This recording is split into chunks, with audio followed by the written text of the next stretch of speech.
Today we're joined by Mike C-Roc. C-Roc is the CEO of People Building Incorporated and the powerhouse behind the What Are You Made Of movement and podcast. He is a performance coach, author, dynamic public speaker, visionary, and thought leader, as you will hear in this episode. He's also been featured by Yahoo Finance as a top business leader to follow in 2020, and he's on a mission to help build people. C-Roc is driven to inspire others. He measures his success on how he's able to help others achieve greatness. C-Roc had a fire lit in him at an early age. That fire has ignited him with a fierce desire to compel people to see the greatness inside of themselves using past life experiences to fuel their fire. That surely connected with me. It also drove him to write his debut book, Rocket Fuel, which is slated to release in February of 2021. Enjoy the episode. Well, C-Roc, welcome to our episode of Entrepreneurs United. I was really excited for today's conversation. You got a lot going on. I love a lot of your sayings, your branding, and what you're doing out there and the messaging you have specifically. Can you tell us a little bit more about your background, I guess, to start off, and your journey as an entrepreneur and business motivator? Yeah, sure, John. First of all, I like to start every interview that I'm on with gratitude because it's important to me to really express that to you guys. For the fact that you guys have me on here to share with you and your audience means the world to me, and I'm humbled by it. So thank you very much, Rich, John. So coming from a broken home myself, being around a lot of broken people growing up, I was around a lot of awkward situations, a lot of tenseful situations growing up as a kid. And I think that, although we wouldn't want to see kids grow up in those environments, it did something for me. And, I'll just share a quick story with you. Growing up in a broken home, I dealt with the every other weekend thing, the custody battles and conflicts and all this. And, I came to a situation where from 8 to 11, I lived with my father, and my dad was a Mason, by the way. He was my hero, had big forearms, rough hands. He always had a wad of $100 bills in his pocket and with a rubber band around it too, to top it off. And I always looked up to him. And I basically wanted to get out of the environment that I was in because I was dealing with a lot of abuse, physical, not physical, psychological and mental. And 11 years old, I was matured enough to know that I needed to get out of there. And my mom filed court papers to do so. And when my dad found out, he basically obviously probably felt like I was giving up on him. But I was just not going to put up with what I was dealing with anymore. And so he confirmed my intentions to leave. And he took the wad of $100 bills out and peeled one off, crumpled up, and threw it at me and said, "Here, you're going to need this when you're living on the streets with your mother one day." So that sparked something in me. And that has become known as the rocket fuel concept now, because I've been fueling off that for 30 years, among other things that have happened to me that some would look at as negative setbacks or disappointments or discouragement. And I've had this ability somehow to convert, not just to be resilient with it, but to actually blast off out of it way past where I was before. And so, speaking of entrepreneurial journey and entrepreneur and all that, when somebody throws that $100 bill at you, and if you have any stubbornness in you, like I do, by the way, stubborn is a negative connotation word sometimes, but I don't think it's all that negative, because I think stubborn is the right thing when it's on the right thing. Yeah. And, the definition of stubborn contains 2 words that get me fired up. And that is perversely unyielding. And when you're talking about going after something as an entrepreneur, like your business, or you're trying to hit goals and you're trying to build people and all the stuff that we do as entrepreneurs, if you approached it perversely unyielding, I think that makes you unstoppable. And so that's what my father did for me at that young age, challenging me. And, throughout that journey, I've always wanted to build people, no matter if I worked as an entrepreneur, which I did most of my career actually, or as an entrepreneur where I'm bringing people in and building them into a vision that I have. I've always been a people builder at heart. So that's where I am right now. I mean, I have a lot of things going on. We can talk about whatever department, quote unquote. Yeah, absolutely. I'd love to dive deeper into that. And I can just metaphorically, whether it happened or not, see you taking that crumpled $100 bill and just throwing it back and saying, "Hey, no. Right. I'm going to figure this out." And you have a saying that is on the wall behind you that I think we should just go right to right now, because now I connect with it a little bit more, which is, what are you made of? Can you tell us a little bit more? I mean, you just told us about a little bit of story, but is that basically one of your key sayings that you have out there in terms of, what's inside of you? And Yeah. I know what's inside of me. What's inside of you? Yeah. I mean, well, basically, I say that to myself a lot. I'm big on self-talk. What are you made of? Look at all the things you come through. When I'm dealing with my business, and if I have a conflict with someone or let down, setback, something, I always say to myself, dude, what are you made of? Come on, man. Like, you're built for this. You went through all the stuff that you went through as a kid, the abuse, the court things, the child psychologist that needed to determine if you were mature enough to make a decision at that age. I dealt with all this stuff, man. That's not awkward. Like, this stuff that I'm dealing with now is just piece of cake.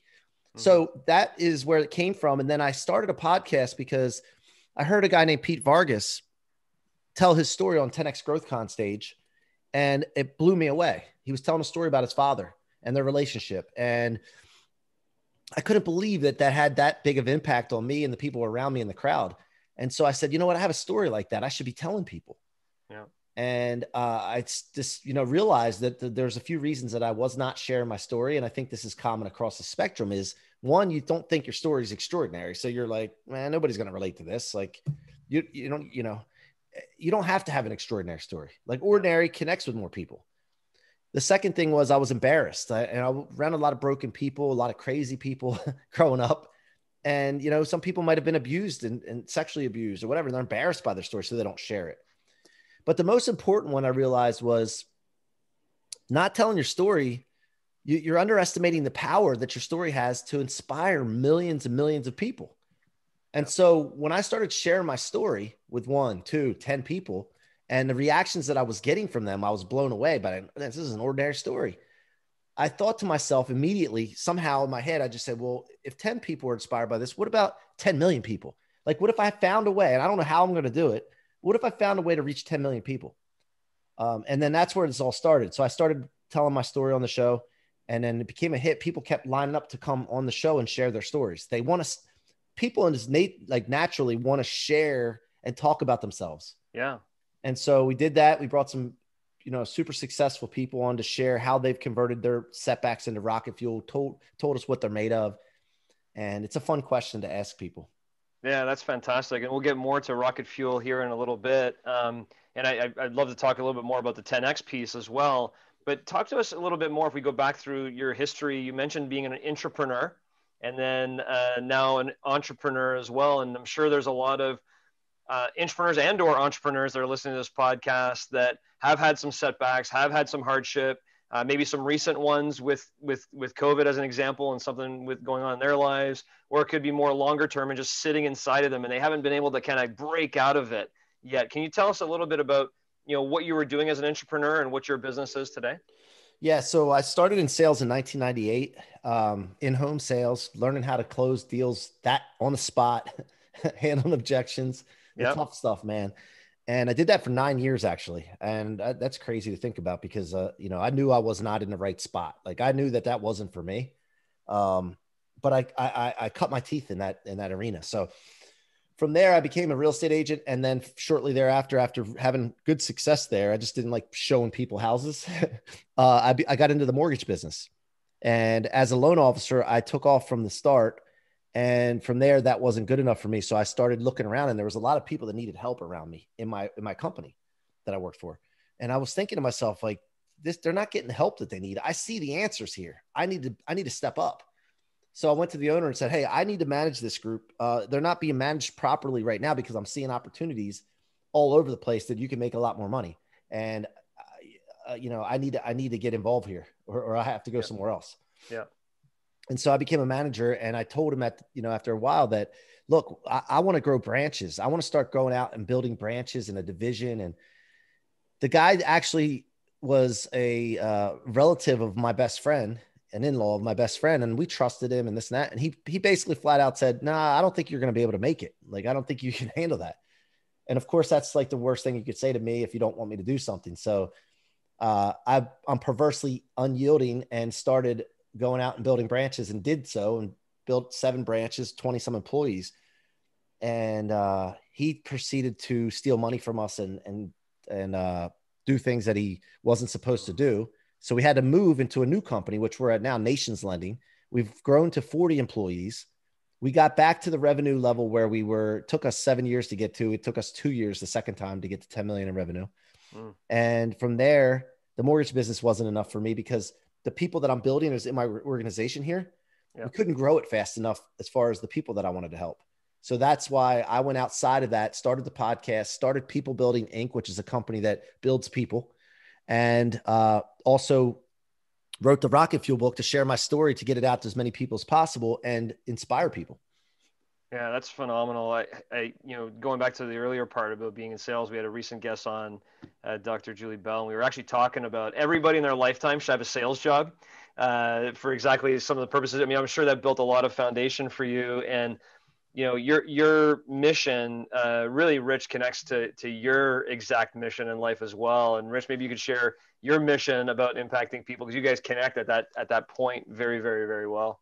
Yeah, we've had a real similar journey, C-Roc, between I was in at-home sales. That was where I started. I was also in the mortgage business. It was actually just before when you were in the mortgage business, and why John and I joined forces on putting a podcast together so that we can reach more people more deeply, more quickly, is one of the things that I want to be able to do. I have a vision for myself of wanting to lead a mass of people for their performance to match their potential for a purpose which they determine. So you and I feel like our kindred spirits. I'd love to hear a little bit more about your past and where that. I understand the story from your father, but I know there's more to the story about where did your passion to build people come from? Like around what age did that really start to get stoked? And where did you first get your initial taste of building people? So, at a young age, even before I knew the word leadership or inspiration, my mom would always tell me, you're a leader. You're a leader. You're going to be inspirational. You inspire me. And I just remember that from a young age, and I didn't really know what it meant. And so everything that I think, because I was programmed that way, everything that I thought about and did and acted towards went towards leading and inspiring people and fixing people. I was around a lot of alcoholics and drug addicts, and my uncles and my grandmother had a drug problem, pills, and ended up committing suicide. And being around a lot of that, I wasn't okay just sitting back, accepting it. I thought it was that's a problem. I need to work on what I can do to help people that want to be helped. And I believe, though, one of the biggest, and I'm sure you've dealt with this, one of the biggest tragedies in the world is that when people have the answer right in front of them, but they don't implement it in their life. And that is one thing that I've banged my head against the wall over the years. When I have the answer for someone and I can help them and I know what they need to do and they just don't take it. And there's tons of cliches and sayings about that, but I'm not okay with that. So what I found though is there's a couple buttons and things that you need to do. You need to hit a couple check marks with people first before you can really have a difference in their life. And one of them is they need to agree that there's help available. Like they need to understand that they can improve, that their potential is higher than their mind is currently programmed with. Once they do that, then they need to understand that, controlling your life and being in control is a good thing. And being held accountable via some kind of control is another great thing. And once I've started seeing these steps take place and then them reaching out and communicating the fact that they need help and what they feel like they need help on, I was able to get inside of them. But until then, I was banging my head against the wall and getting really frustrated. And I'm sure you probably had a similar experience with that before. But you know what, Rich, I forget your original question, but I hope I answered it. Yeah, the original question was around building people and where you got your first taste of it. And I love that formula. Like people agree that help's available. In our business, we call that there's a gap. There's a gap between where they are and where they ultimately want to go.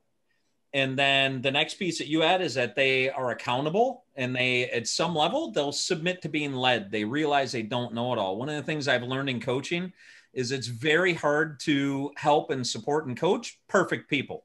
Yeah. That's very hard to help perfect people. Yeah. So, when they agree they're imperfect, they're somewhere where they ultimately don't want to be and they want to be led. Like that's a great formula on doing that. You talked about fixing people, and there was a piece of me like the hair on the back of my neck stood up. That's like, are you really accountable to fix people, or do people fix themselves? And is there ever a fixed person? And I'd love to get your take on, and I'm not trying to bust you on the language, but No, it's okay. I want to get your take on just a little deeper what you mean by that on fixing people. Well, of course, the people have to take action and fix themselves. But to me, at the end of the day, if I'm a part of that, and what something I say or do, or an action, like let's say I'm a role model, and the reflection that I have helps someone do that, then I think that I'm a part of that fix.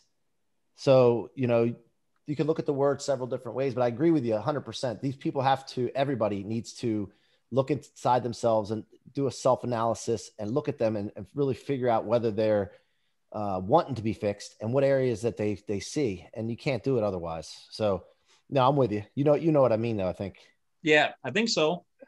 And by the way, anything I say, I love digging deeper in these things, because the other thing, when I'm speaking as well, a lot of times, I started thinking to myself, like when I first started the podcast, like, man, I want to be a better speaker. I want to be like so-and-so. But then I kept getting feedback from people, and they were like, man, I love how genuine you are. You just say it like it is. And whatever thing, it's like unfiltered. You don't really think really about specifically what word you need to use. You're like us.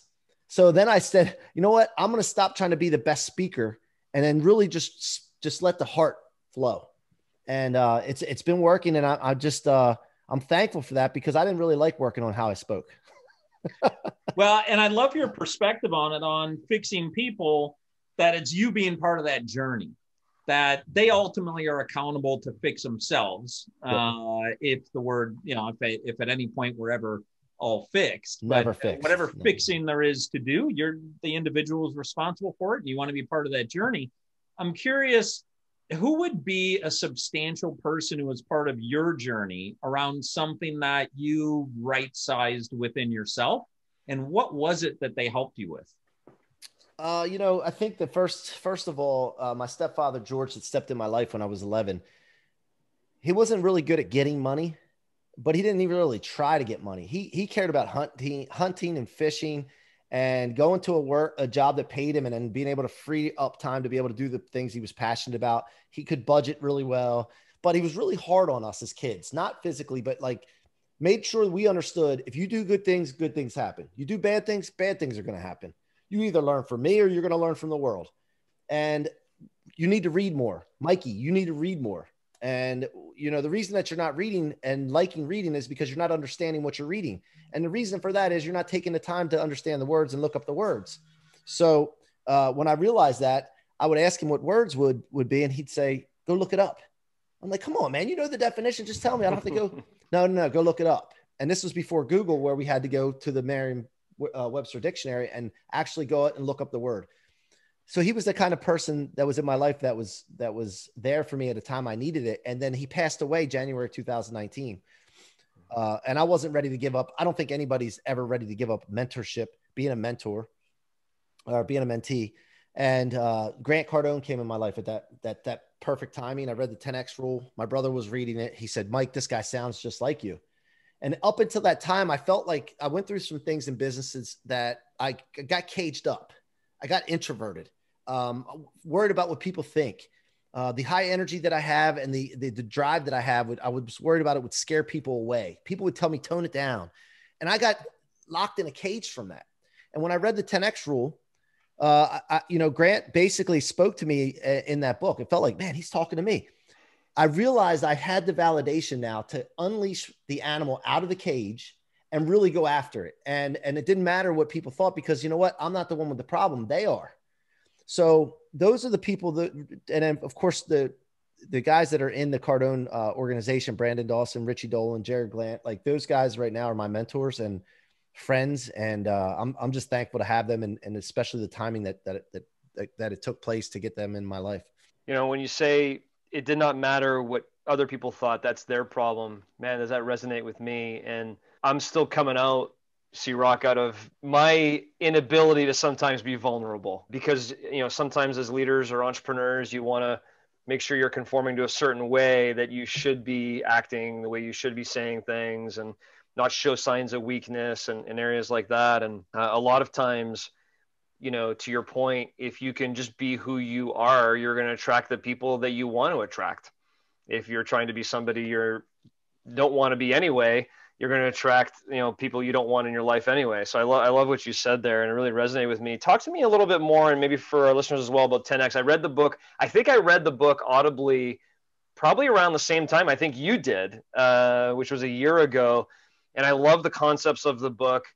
Certainly it's the stretch theory, right? It's, if you set your goal that you're going to do, let's say $1 million in sales next year, or $10 million in sales, well, chances are you're going to do $1 million or maybe 1.2, and you're going to feel really good that you hit your goal, right? But why aren't you stretching? Why aren't you shooting for how am I going to hit 10X that? But talk to us a little bit more about the philosophies, what you've learned from that, and how entrepreneurs listening to this can maybe execute that as they're designing their 2021 plan or their 3 to 5 year plan. Why is it important? Well, first of all, the 10X rule is about setting goals 10 times higher, but it's not just about that. It's also about, anticipating 10 times harder goal, 10 times the amount of resources, time, and energy things are going to take to get to, anticipating 10 times the amount of setbacks. It's being kind of pessimistic with what you're going to come across going towards a bigger goal. And that guarantees your success for your original goal. That's what it's about. And also potential. We have no idea. Rich mentioned potential. We have no idea what our potential is. So for me, I'm very careful with limiting myself to say, I'm trying to hit this because that's my potential. I don't know what my potential is. And somebody asked me the other day about if I was going up a mountain and that was my journey, what's at the top of my mountain? And I'm not going to say what's at the top of my mountain because I don't know. I'd rather shoot for, like, if you could think of the clouds, up halfway up a mountain and you can't see the top because of the clouds. And then maybe I'm just shooting to see what's on the other side of the clouds, because I don't want to limit myself. And that's what this is all about. 10X is just about living a lifestyle of standard for all areas of your life, not just business, of elevating everything and understanding that there's no shortage of anything. There's abundance of things. Yeah. And if I bring it down to maybe the example I remember is, if you need to make 10 calls to make one sale, to put it in a sales framework, and, why aren't you doing 100? Because if you do 100 calls, right, you may end up with 10 sales instead of one, but at least you'll hit your one. So you're not going to miss the bottom side. Exactly. But I love the idea of not, because I think sometimes people get freaked out by the concept of outlandish goals set by leaders. I've certainly been in a scenario before, and to give you a very specific example, we had a company that was around $10 million of revenue, and what I launched was a plan to get to 100 million. And the cross-eyeds coming at you going, how are we going to do that? And the reality is you had a third of the population that were like, we're never going to hit that. This guy's bananas. Right. You had a third of the people that were like, you know what, this kind of makes sense, but what's the strategy? How are we going to exactly do it? And I didn't know how we were going to exactly do it at the time. And there was another third. They're like, yeah, let's just go. I don't care what the strategy is. This is really exciting. Right. And what ended up happening is the company grew exponentially based on that vision and theory. But it also seemed a little outlandish at first when you're trying to communicate that as a leader. How can a leader execute 10X in their business from a goal perspective, but not necessarily lose, 66% of their population because they're not exactly sure how they're going to do it yet? So first of all, we always talk about committing first, figure the rest out later. So too many times thinking about how you're going to do something stops you from committing and doing it in the first place. And the other thing is fear creeps in. And time gets added to the equation. And when you add time to the equation, time is fear's fuel. When you add time to anything, it fuels the fear, fuels the anxiety. And so, first of all, that's important to understand. Commit first. Don't worry about it. Just you'll figure it out. You'll find the people that know how to do it. If you're committed to it, you get really creative. The other thing is that we have a training that we go through, and we do it every single day with our team. It is required. We're a training organization. We train. I mean, that's the way it is. If you work here, you train. If you don't want to train, you don't work here. I don't care how much you produce. I don't care what kind of person you are. It doesn't matter. We do things a certain way. We have a culture. And so we paint the picture to our people up front and explain the 10X concept. We explain the rocket fuel concept. We explain that we don't need to know how we're going to get there. We're just going to commit. Of course, I believe in business plans. But as far as when you really start to think crazy, unreasonable goals, the problem people have is in their mind, it's limited usually. So when you're limited, you don't know how to do, because you don't open your eyes to see things. I'm a big guy on believing before you see it. Now, I know a lot of people say I have to see it to believe it, but you're only going to see what you believe. So, I think that's where it is. It's painting the picture first and explaining to them that they got to commit first. And then we're going to figure it out together. Yeah. And if the people don't buy in, by the way, when you set your vision for your company, this is huge. When you set the vision that you want for your company and you don't match up your individual's personal, professional, financial goals and make sure you're in alignment with that, you're going to have too much conflict to achieve anything. So you need to make sure the people that are there with you are aligned with your big vision of your company, with their personal goals, which you should care about helping them achieve their goals as well. Sure. But if they don't, then it's okay to let them go and provide an exit door for them. And there's nothing personal. They just have to do their job somewhere else. Yeah. Well, it's interesting, and Rich, you may get the smirk going on your face too with this one, right? But the quote, commit first, figure out later, it kind of sounds like our podcast, in terms of me calling Rich, say, hey, and Rich and I have always had this relationship where I'm the, ready, fire, aim approach, and Rich is the ready, aim, fire guy. Yeah. And that's why we're a good yin to each other's yen. So maybe after all, Rich, you're wrong. C-Roc's not your kindred spirit. He's mine. We got to figure that one out a little bit later. But certainly, I know, Rich, you have a lot of thoughts on that. And that's been something I think you in your life, it's been more of a planning approach. And I've been more of a fire approach. So I'm interested to hear your perspective on what C-Roc is talking about here regarding this philosophy. Boy. Yeah, me too, Rich. Me too. I can't wait. Yeah, that's a good question.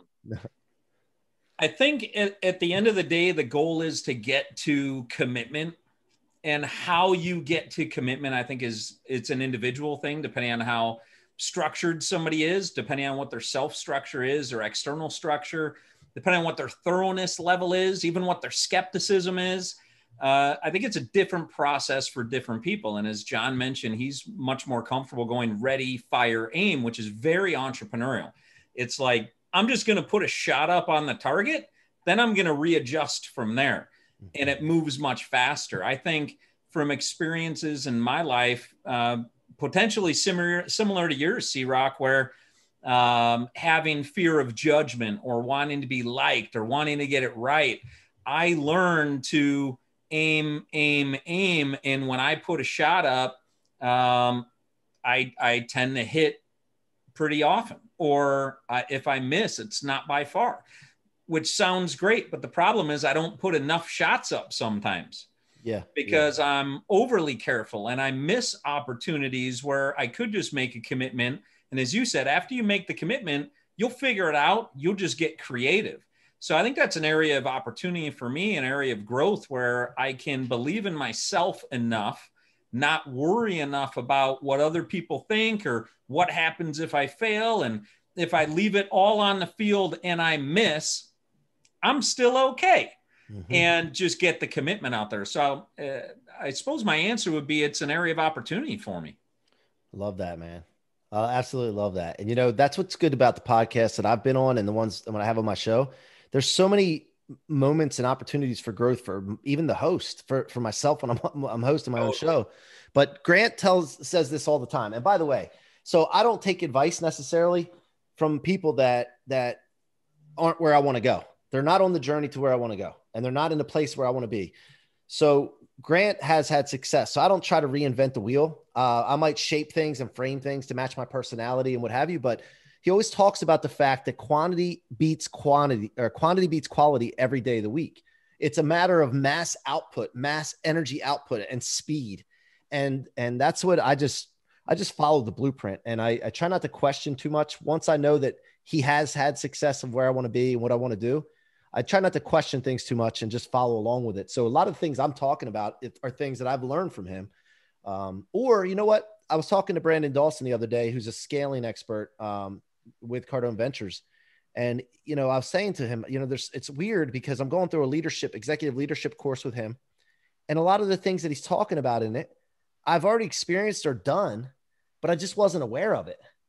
And it's the same thing with the rocket fuel concept. I've been converting setbacks into rocket fuel, but didn't know what I was doing. Like I didn't label it or really wasn't aware of it. So now when you become aware of something, that's when, instead of your graphs going, a normal graph, successful graph is gradual increase, revenue, sales, whatever.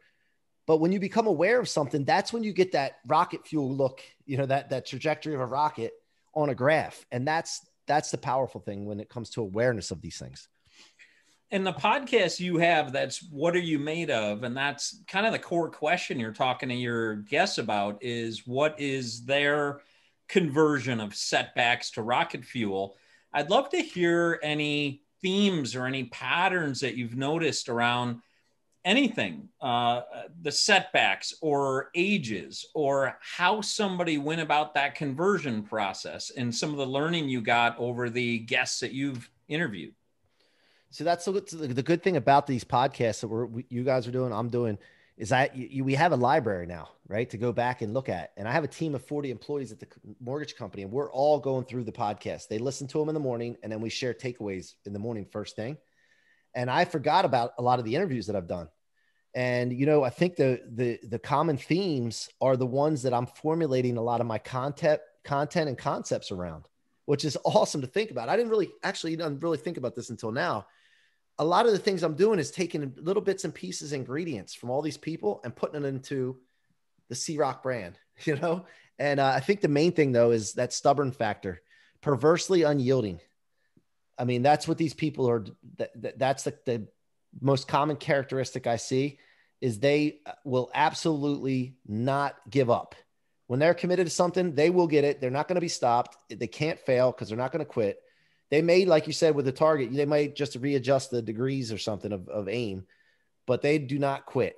And until they get plucked off this planet, which, by the way, there's a friend of mine that was an influencer and a great guy, Sam Bakhtar. Dr. Sam passed away last week. Just like Dr. Sam, man, he would not quit on what he believed in and his goals until he was finally, you know what I mean? And that's, I love that, man. And that's what I've seen in all of them. So you had said you take pieces from others and you kind of incorporate it into the C-Roc brand and kind of who you are and who you know yourself to be. Can you speak to some additional pieces you've not mentioned yet about what your brand is and who you know yourself to be, and maybe where you got those pieces? Yeah, I think so. I was called C-Roc in college, by the way. People couldn't pronounce my last name for some reason. I don't think it's that difficult, but so I just ran with that name, right? And when I went to one seminar with the gentleman, Pete Vargas, I mentioned before, and we all stood up and introduced ourselves. And I started off the thing and said, hey, my friends call me C-Roc. And I got encouragement from that. The people there were Jared Glant and Pete Vargas both said, yeah, that, because they were critiquing our opening. And they said, you know what, that connected me with you. Like that made me, so I ran with it. So then I was thinking, okay, C-Roc. Well, people call me Mikey, C-Roc, whatever, but I'm going to run with C-Roc, and I'm going to brand around C-Roc now, because if people can connect with that and they liked it, let's see how it goes. So that's an example.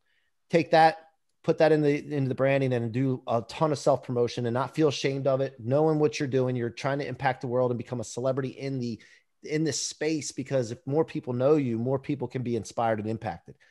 So that's one thing. I really think that, Brandon Dawson is been a huge impact on me, because Brandon Dawson basically got me into starting to think about how I think.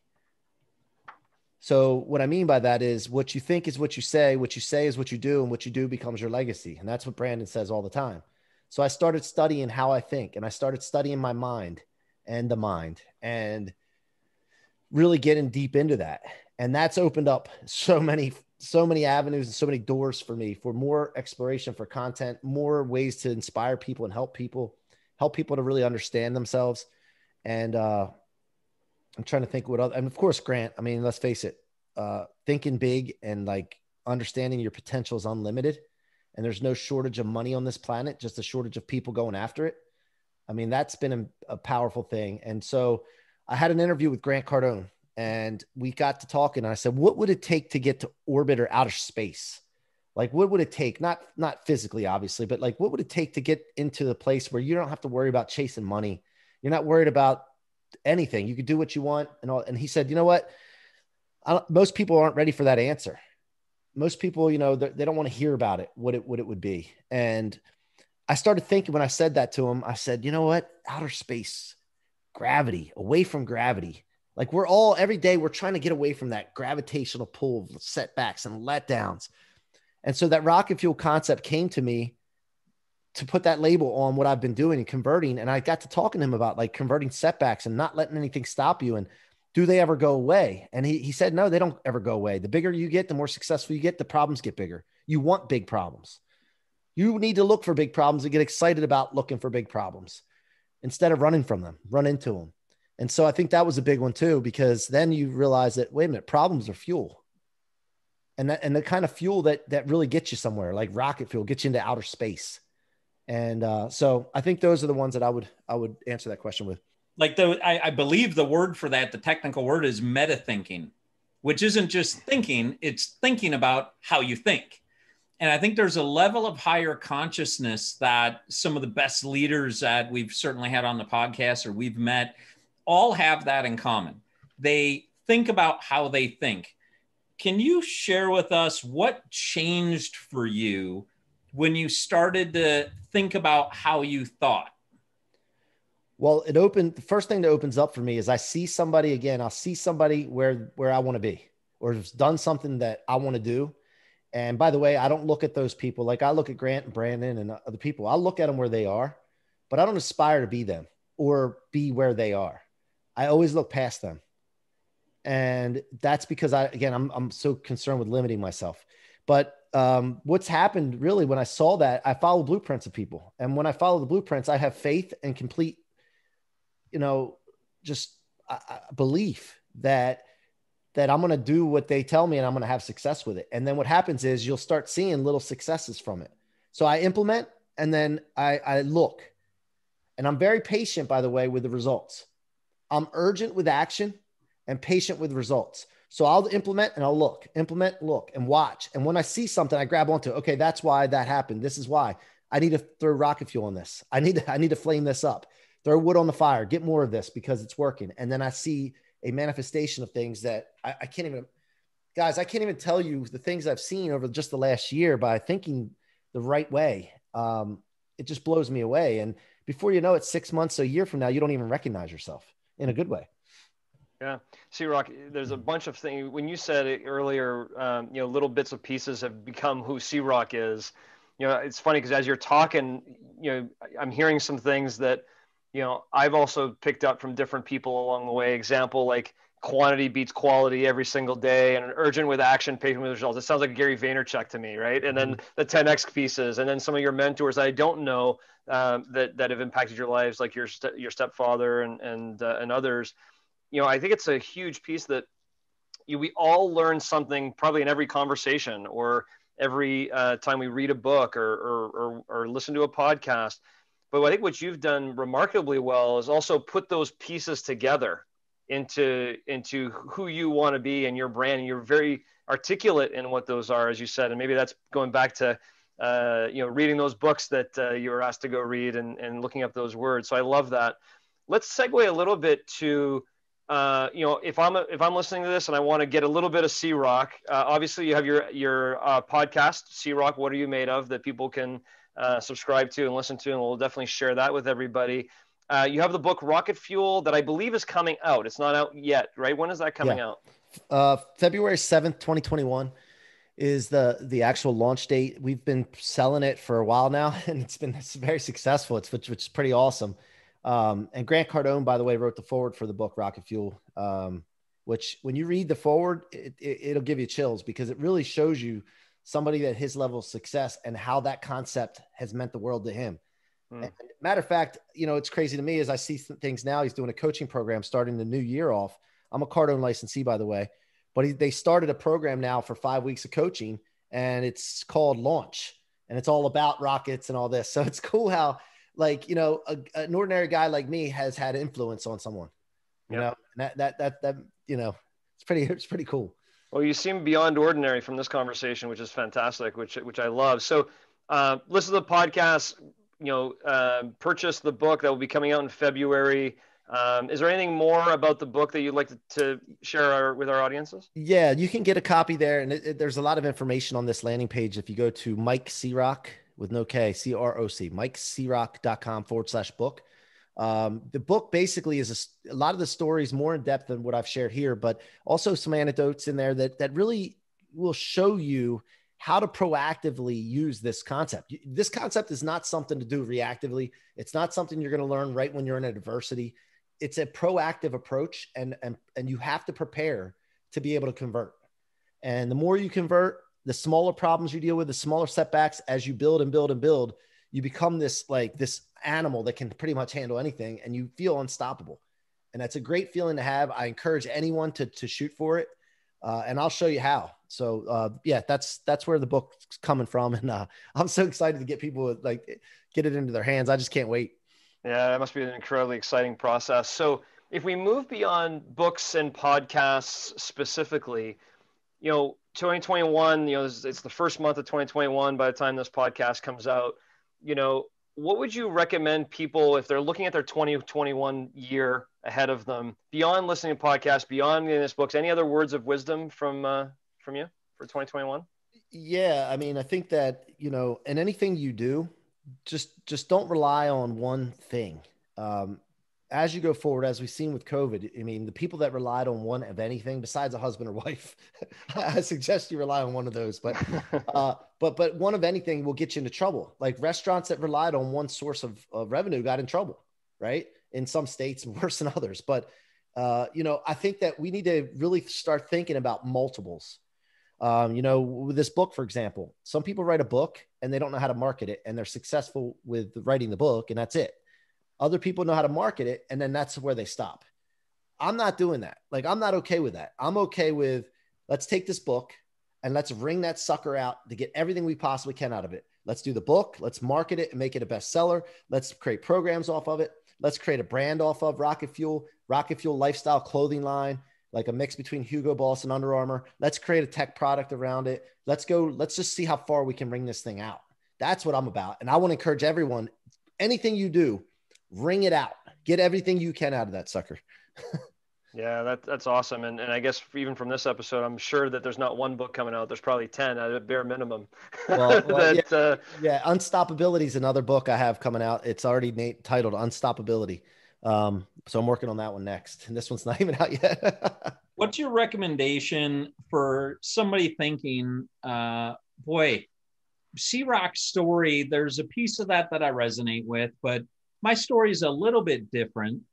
How do I turn my story into rocket fuel? Because right now, I look back and I look at my past or my childhood or a setback, and it's a drag and it's a limiting belief. What would your tip be to our listeners on what's something they could do today to start to convert that into positive energy? The thing I always start with is really getting clear on what you want and figuring out what you want out of life.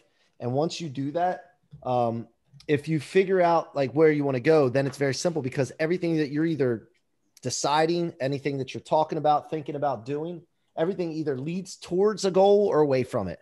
So I would start by, once you figure out what you want to do and then you do it, you get that written down and clear and communicated properly.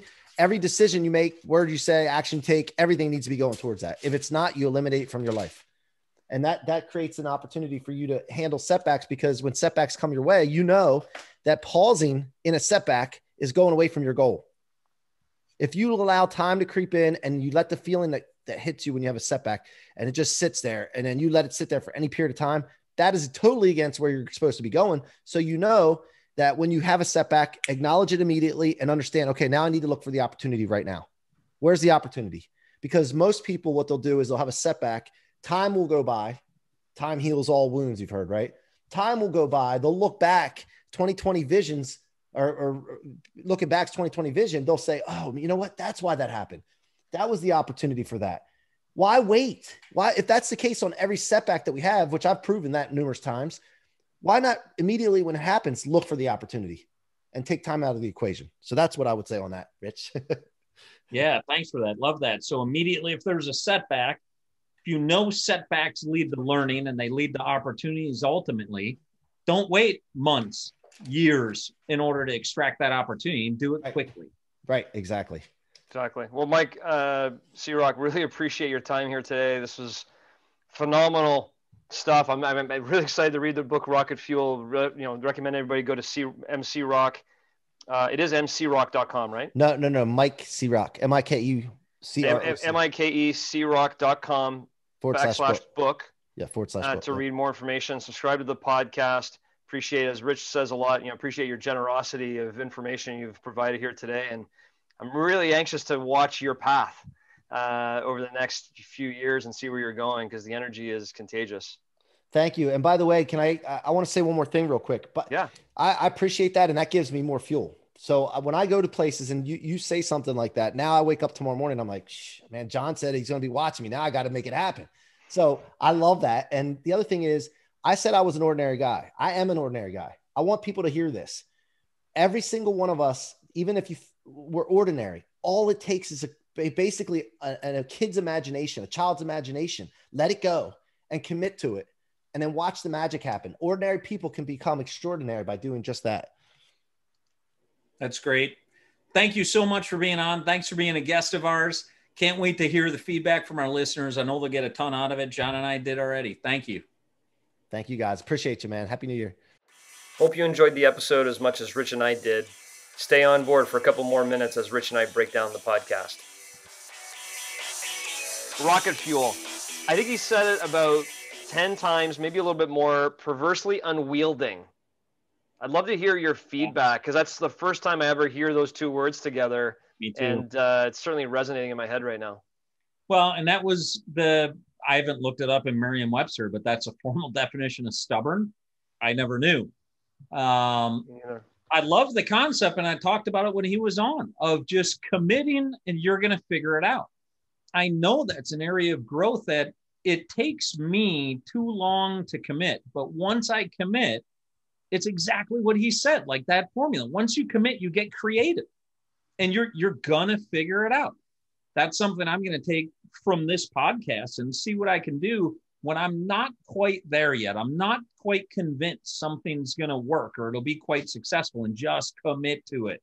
And if it doesn't work, it'll be okay. I'm going to get some learning lessons. To his point, if I get a setback, don't wait for the learning lesson. Hurry up and grab the learning lesson and then commit to the next action. I thought that was very inspiring. Yeah, no doubt. I mean, there's a lot of different pieces here, and I think his vulnerability was showing through, certainly in sharing his story with people and how important. And here's a guy, Rich, that I truly believe is just starting his journey, his 10X journey, that I think we'll look back in the very near future and go, wow, we had C-Roc on our episode. And that's pretty cool, because chances of us getting Tony Robbins on our episode is probably, not going to happen next week. But, he's somebody who's on the up track, and I love the fact that he's looking at committing first and just throwing himself into it and trying to be the best he possibly can be without really seeing the top of the mountain, right? As far as he's concerned, the mountain is an unlimited mountain that he's going after. So I really love that. And I think it's a great message as we begin 2021, coming off as well, our episode to end the year and talking about how you're doing your life plan and your 2021 plan. Listening to this again, I'm going to want to go back to my 2021 plan and go, man, was I limiting myself? Yeah. Even more so. I don't think I was now, prior to this episode, but now coming off this episode, I'm like, man, I think I was limiting myself in my 2021 plan, maybe even my 3 to 5 year plan and my life plan. You need people like C-Roc who are going to kind of let you know that what you think is possible may not be enough. There may be 10X what you think is possible. If you're not even thinking about it, it's unattainable. One of the quotes I wrote down that you reminded me of, I was just looking for it, that he said was, I'm concerned about limiting myself. Yeah. And we didn't spend much time on it, but it was striking to me. It was like interesting. Like that's what he goes to bed at night concerned about is he limiting himself? And what is his potential?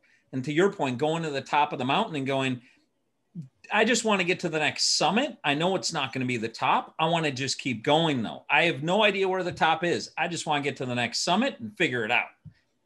Very cool concept. Yeah. And in his mind, there's an unlimited amount of summits. Yeah. And I think too much, you know, in our lives, we look at the next level as maybe being the final level. And you're not really thinking beyond that. You know, if I could run my own company, that would be great. But maybe you want to do more than just that. What is exactly you want to attain? And I think that maybe goes back to, you know, what is your life plan? But then looking back at your life plan, and I can guarantee you, I know right now, because I already wrote, you know, as we talked about last episode, my 2021 plan. I'm going to look back at it and go, oh my gosh, I was limiting myself. But I didn't do it with actually a thought about it. I thought my goals were pretty good goals. I'll be happy if I hit these goals. But wow, you know, I really, that 10X book, you know, it really reminded me how powerful that book is, and something I feel like I need to go back and reread at this point, and will certainly suggest, because certainly, I mean, that book ignited him like no other. Yes. It was the only book in his background. Yeah. He had one book in his background. It wasn't his own. It was 10X. Yeah.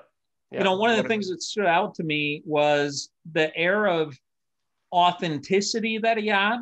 And the word vulnerability came up, but I'm not sure that it was vulnerability that was there. It was just authenticity. And his feeling was, I am who I am. Maybe it's vulnerable. Maybe it's not. Like originally I was embarrassed of stuff. I am who I am. And if somebody has a problem with it, that's their problem. They have a problem. I don't have a problem. They have a problem. Yep. I am who I am. I'm going to talk how I talk. I'm going to do what I do. And people are going to be attracted to me for who I really am and not the front that I'm going to put forward. I'm going to be me. And I thought that is so empowering and magnetic. You could tell why he's successful as a podcaster, because he just puts it out there. He is who he is. You got a problem with it? Don't listen. That's not his problem. Yeah. Yeah, absolutely. And certainly, you know, I think we all, you know, in recapping this in its entirety, I mean, he's the epitome of taking little bits and pieces from everybody that have influenced you, every book you've read, every podcast you've listened to, and take all the pieces you love that really connect with you to make you. Yes. He does that phenomenally well. And it makes me think about maybe some of the times that I listen to a good book, but I don't take the note of really what I took away from it. Or I listen to a podcast, that was really good, but then I'll forget about it and maybe it'll come back, but not. I almost feel like he has a journal somewhere of all the bits and pieces that he took to put into the blending machine, right, to come out C-Roc. And that's certainly a practice that I'm taking away here, thinking, you know, maybe I need to start doing that. I don't subscribe to everything everybody I listen to says, but if I take the pieces I do subscribe to, it really creates who you are as a brand. And I look forward to reading his first book, Rocket Fuel, as well. I think it's going to be a fun read. To the taking pieces from people part, it's interesting because in my business, sometimes people feel I have unique ideas, and I don't think I have unique ideas. I think I take pieces of a whole bunch of different people's ideas, whether it be a podcast I listen to or a book I read or a professional person I talk to or from you, John, or I take all these different pieces from other people, and what's unique is the way I combine them. So that might be the unique part, but there's really not a lot unique about what I put forward, but people see it as unique. So that pieces part of putting it together in your own way, I mean, really resonated for me too. I know I do that. I don't come up with much unique. What's unique is how I combine it. Absolutely. Well, hopefully, again, people can take some of the rocket fuel for their 2021 and kick some ass.